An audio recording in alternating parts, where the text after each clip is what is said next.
अरे बहन चुप हो जाओ, रो मत। आपको क्या प्रॉब्लम है हमें बताओ।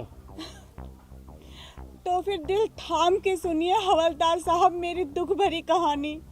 मैं अपने पति के द्वारा सताई हुई एक अबला नारी हूँ, जिस पर दुखों का पहाड़ टूट पड़ा है।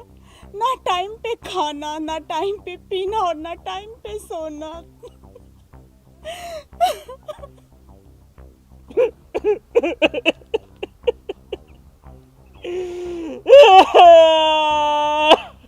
अरे छोटे भाई, तुम्हें क्या हुआ? तुम क्यों रोने लगे? अरे भाई बड़े, इस औरत की बात सुनकर मुझे मेरी पत्नी की याद आ गई।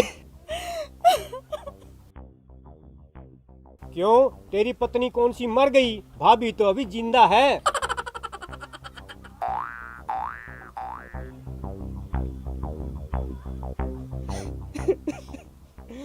भाई बड़े, इस औरत में और मुझ में सिर्फ इतना ही फर्क है कि ये अपनी पति की सताई हुई है और मैं मेरी पत्नी का सताया हुआ हूँ। अरे छोटे, रो मत, ये तो घर का मामला है, फिर निपट लेंगे। पहले उस औरत का दुख दूर करें। हाँ तो बहन जी, अपनी कहानी शुरू कीजिए। दुनिया में कितना गम है, मेरा गम कितना कम है।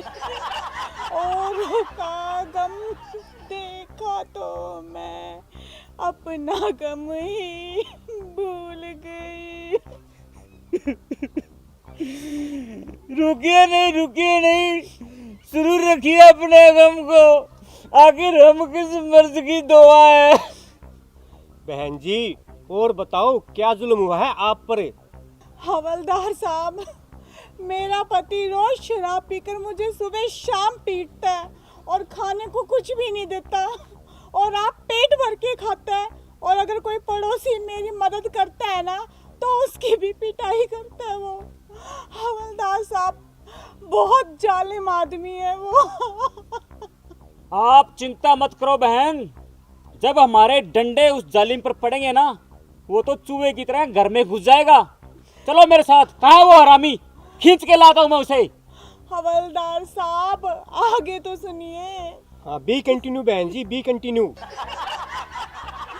हवलदार साहब, मेरा पति रोज शराब पीकर मुझे सुबह शाम पीटता है और खाने के लिए ना मुझे कुछ भी नहीं देता, और खुद पेट भर के खाता है। और यहाँ तक कि अगर कोई पड़ोसी मेरी मदद के लिए आगे आता है ना, तो उसकी भी पिटाई करता है। हवलदार साहब, मेरा पति बहुत जालिम आदमी है। पूरा मोहल्ला डरता है उससे।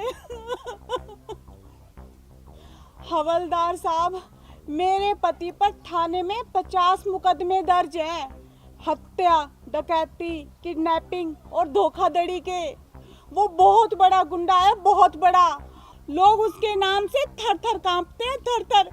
आप लोग मेरे साथ चलिए और उसे गिरफ्तार कीजिए। भाई बड़े, मेरी तो नई नई शादी हुई है। अगर इसके पति ने हम पर हमला बोल दिया तो क्या करेंगे?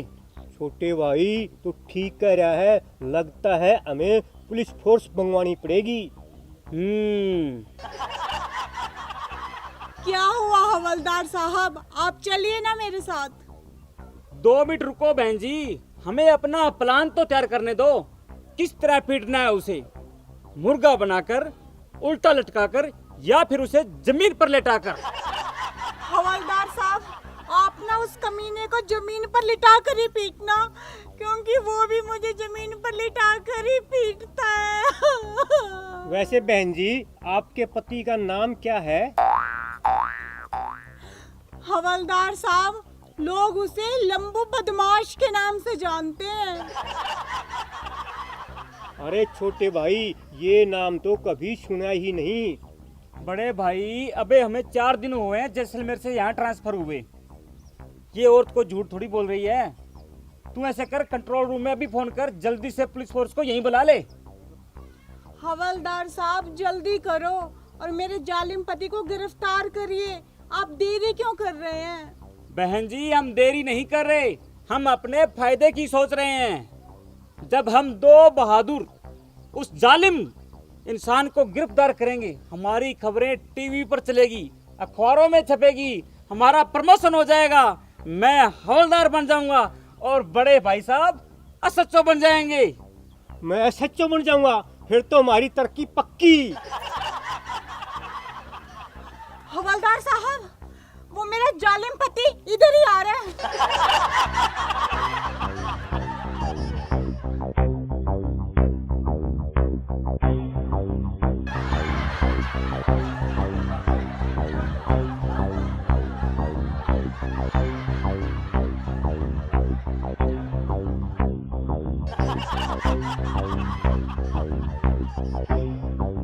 आज तो बुरे फंसे भाई, लगता है लंबू बदमाश हमें छट्टी का दूध याद करवा के ही छोड़ेगा। तू ठीक कह रहा है भाई, लेकिन एक बार छिप कर उसके दर्शन तो कर लें। नहीं भाई, काल के तो दर्शन भी बुरे।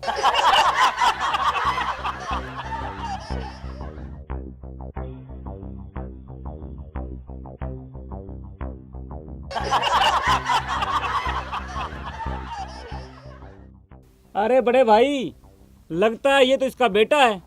हम तो ऐसे ही डर गए, चलो चलकर देखते हैं। अरे हवलदार साहब, कहाँ भाग गए थे आप दोनों? अरे वो क्या है बहन जी, जोर से ये लगी थी ना। कहाँ है वो तेरा पति हरामी? आज उसे मार मार कर छट्टी का दूध याद ना करवा दिया ना, तो मेरा नाम भी छोटे नहीं। हमारा नाम सुनकर बड़े बड़े बदमाश पेंट में सूसू कर देते हैं। उस हरामी की तो औकात ही क्या है। कहाँ है वो? हवलदार साहब, आ तो गया मेरा पति।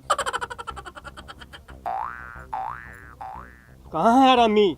लगता है साला हमारा नाम सुनकर भाग गया। भागा नहीं है हवलदार साहब, ये रहा मेरा पति मेरी गोद में, लंबू बदमाश। क्या ये है तुम्हारा पति? अरे मेरी डार्लिंग गुलाबो, इनको क्या हो गया? लगता है जी आपका नाम सुनकर ना दोनों बेहोश हो गए बेचारे। चलो घर चलते हैं।